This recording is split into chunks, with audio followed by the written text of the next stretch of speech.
মুহূর্তে যে ছবি আপনারা দেখতে পাচ্ছেন, চাকরি প্রার্থীরা আজ তাদের যারা এতদিন আন্দোলন করে এসেছেন নিজেদের হকের চাকরি দাবিতে, যে চাকরি চুরি হয়ে গেছিল সেই চাকরির দাবিতে, তাদের মুখে আজ হাসি। একের পর এক উৎসব তারা কাটিয়েছেন ধর্ণা মঞ্চে বসে, অন্ধকারে তাদের দিকে আলো এসে পৌঁছয়নি, তাদের মুখে আজ হাসি, তাদের চোখে জল। তারা সুবিচার পেয়েছেন এরকমই মনে করছেন তারা। 2016 এসএসসি সব নিয়োগ বাতিল করে দিয়েছে আজ আদালত। সরাসরি চলে যাব এই চাকরি প্রার্থীরা তারা কি বলছেন। রৌনক রয়েছেন আমাদের সঙ্গে সরাসরি। রৌনক, একটু যদি কথা বলা সম্ভব হয় এদের সঙ্গে।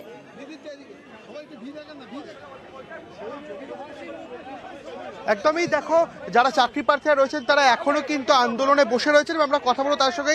এই যে আপনার দীর্ঘদিনের দাবি যে অযোগ্য যারা প্রার্থীরা তাদের চাকরি বাতিল করতে হবে, তাদের চাকরি বাতিল হলো এবং তাদের যে মাইনে তার সুদ সমেত ফেরত দিতে হবে, কি বলবেন? দেখুন, যারা অবৈধভাবে চাকরি পেয়ে মাইনেটা পাচ্ছিল, এই মাইনেটা কোথা থেকে আসছে? জনগণ বা সাধারণ মানুষের ট্যাক্সের টাকায়।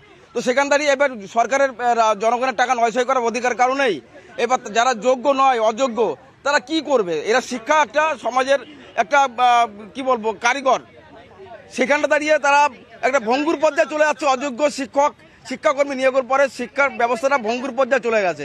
সেখান থেকে তাদের কোনো অধিকার নেই, সে শিক্ষা ব্যবস্থাতে যুক্ত থাকবে এবং জনগণের টাকা মানে মাইনেটা নিয়ে টাকাটা সরকারের টাকা নয়ছয় করবে, এটা কারো অধিকার নেই। এখনো কি দ্বন্দ্বের মধ্যে রয়েছেন চাকরি পাওয়া নিয়ে? এখনো কি কোনো দ্বন্দ্বের মধ্যে রয়েছে? আমরা যারা যোগ্য দ্বন্দ্বের মধ্যে নেই। এখানে যেহেতু অর্ডারটা হয়েছে, এই যে আমরা পরীক্ষা দিয়েছিলাম এদের মধ্যে থেকে রিপ্যানেল হবে, নতুন করে প্যানেল হবে এবং যোগ্যতার ভিত্তিতে আমরা আশা করি আমরা প্রত্যেকে যোগ্য এবং পরীক্ষার সমস্ত পর্যায়ে আমরা উত্তীর্ণ হয়েছি। এইখান থেকে নতুন করে প্যানেল হলে আমরা প্রত্যেকে আশা করি চাকরিটা পেয়ে যাবো। একদমই, দেখো তারা দীর্ঘদিন যে দাবি করছিল অযোগ্য চাকরি প্রার্থীদের চাকরি বাতিল করতে হবে, তাই কিন্তু রায় দিল ইতিমধ্যে হাইকোর্ট এবং তারা এই রায়কে স্বাগত জানাচ্ছেন এবং তারা আশাবাদী যে তারা এবারে চাকরি পাবেন। কিন্তু এই যে গোটা যে রায়, সেই রায় কিন্তু একবারে উল্লেখযোগ্যভাবে যাকে ঐতিহাসিক রায় বলা যায় এবং এই রায়কে সামনে রেখেই চাকরি প্রার্থীদের মুখে কিন্তু কিছুটা হলেও হাসির যে আলো, সেই আলো ফুটছে। কিন্তু তারা আন্দোলন থেকে এখনোই বিরত হচ্ছে না, কারণ পুরো রায় যতক্ষণ না পর্যন্ত তারা দেখছেন তারা কিন্তু একটা দ্বন্দ্বের মধ্যে রয়েছেন যে আদেও তাদের চাকরি কবে হবে বা এই যে চাকরি জট পুরোপুরিভাবে আদেও কবে কাটবে। মিমি, একদমই তাই। এবং শুধু তাই নয়, আশার আলো দেখছেন, কারণ আদালত নির্দেশ দিয়েছে নতুন করে নিয়োগ করতে হবে। আবারও কথা বলবো অর্ণবের সঙ্গে। অর্ণব, এই যে চাকরি প্রার্থীরা যারা এতদিন ধরে আন্দোলন করে এসেছেন তারা কোথাও আশার আলো দেখছেন? এতদিনে তারা জয় পেয়েছেন, আদালত আজ নির্দেশ দিয়েছে যে এদের নিয়োগ প্রক্রিয়া শুরু করতে হবে ভোট গণনার শেষ অর্থাৎ 4 জুন, তার 4 সপ্তাহের মধ্যেই। সেই প্রক্রিয়া কিভাবে শুরু হবে, এই বিষয়টাই বা কি বলা হয়েছে আজ রায়?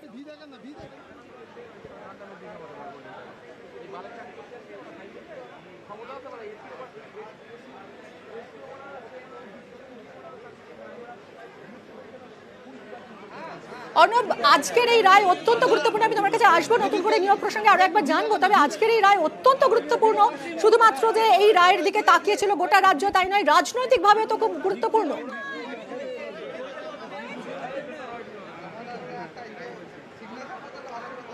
আমরা যোগাযোগের চেষ্টা করছি। আমাদের রাজ্যে এমন কোনো ইস্যু নেই যেটাতে রাজনীতি নেই। কাজী যদি 24 বলো অর্ণব, বলো। দেখো, আমাদের রাজ্যে এমন কোনো ঘটনা নেই যে তার মধ্যে রাজনীতি ঢুকে নেই। কাজী 24,640 জনের যদি চাকরি বাতিল হয়, সেই চাকরি বাতিলের মতো একটা ইস্যু বিরোধী রাজনৈতিক দলগুলো যে এটাকে হাতিয়ার করবে তা বলার অপেক্ষা রাখে না। তবে এই ঘটনায় একটা বিষয় হয়তো রাজনৈতিকভাবে তর্ক বিতর্ক জুড়তে পারে। কয়েকদিন আগে শনিবার দিন শুভেন্দু অধিকারী বিরোধী দলনেতা বলেছিলেন সপ্তাহের শুরুর দিনে এমন একটা বোম পড়বে তৃণমূল কংগ্রেস এলোমেলো হয়ে যাবে। যদিও তিনি পরে ক্লারিফাই করেছিলেন কোর্ট নিয়ে তিনি কিছু বলতে চাননি, তার কাছে রাজনৈতিক বিস্ফোরণের তথ্য ছিল, তিনি রাজনৈতিক বিস্ফোরণের কথা বলেছেন। কাজেই এটা কাকতালীয় হলেও সত্যি কিনা তা নিয়ে চর্চার দাবি রাখে। তবে সত্যি সপ্তাহের শুরুর দিন লোকসভার প্রথম দফার ভোট হয়ে গেছে, দ্বিতীয় দফার ভোট আর কয়েকদিন পরে। এই অবস্থায় এইরকম একটা বড় ইস্যু, স্বাধীনতার পর ভারতবর্ষ এমন কোনো নজির নেই যেখানে এক ধাক্কায় হাইকোর্টের পেনের খোঁচায় 24,639 জনের চাকরি বাতিল হয়ে যাচ্ছে এক ধাক্কায়। এরকম রায় ভূভারতে নেই।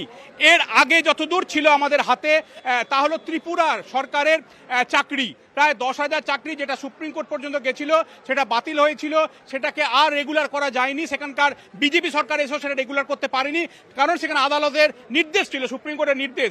কিন্তু ত্রিপুরার প্রেক্ষাপটটা ছিল আলাদা। কিন্তু আমাদের রাজ্যের ক্ষেত্রে যারা আমাদের ভবিষ্যৎ কারিগর, যারা ভবিষ্যৎ যারা গড়বে, শিক্ষকরা, সেই শিক্ষক পদে নিয়োগে দুর্নীতি, এই অভিযোগটা 2021 থেকেই আসছিল। 22শে নভেম্বর 2021 প্রথম সিবিআই তদন্তের নির্দেশ দিলেন বিচারপতি গঙ্গোপাধ্যায়। তারপর 8খানা সিবিআই তদন্তের নির্দেশ হয়েছে শুধুমাত্র এসএসসির মামলায়। এবং কি রকম একটা ঘটনার একটা দৃষ্টান্ত দেখো, ঠিক আজকে 22 তারিখ, 22শে নভেম্বর 2021, আর আজ 22শে এপ্রিল 2024, আজকে এসে সুপ্রিম কোর্টের দেখানো পথে হেঁটে বিচারপতি দেবাংশু বসাকের বিশেষ ডিভিশন বেঞ্চ এসএসসির 4 নিয়োগ প্রক্রিয়াটাকে বাতিল করে দিল, খারিজ করে দিল। 24,639 ঘোষিত শূন্য পদের চাকরি বাতিল হয়ে গেল। একটা মাত্র চাকরি, সেটা মানবিকতার খাতিরে বিচারপতি দেবাংশু বসা ভরা ইজলাসে বললেন একজন মারণ রোগে আক্রান্ত ছিলেন সোমা দাস, বীরভূমের বাসিন্দা, যাকে সরকার চাকরি দিয়েছিল, আদালতের রিকোয়েস্ট ছিল এই সোমা দাসের চাকরিটাই অক্ষত রইল, বাকি কোনো চাকরি অক্ষত রইল না। তাহলে কি হবে? এই চাকরিতে যদি বাতিল হয়ে যায় তাহলে কি সব স্কুলগুলো আজ শিক্ষক শূন্য হয়ে যাবে? এই অবস্থায় তুমি দেখো সামনে ভোট, এই ভোটে পোলিং অফিসারের, ভোট কর্মীর দায়িত্ব সামলাচ্ছেন এই 24,640-এর সব শিক্ষকই, কম বেশি অধিকাংশ শিক্ষক, কারণ তাদের ভোটের ডিউটি করতে হয়।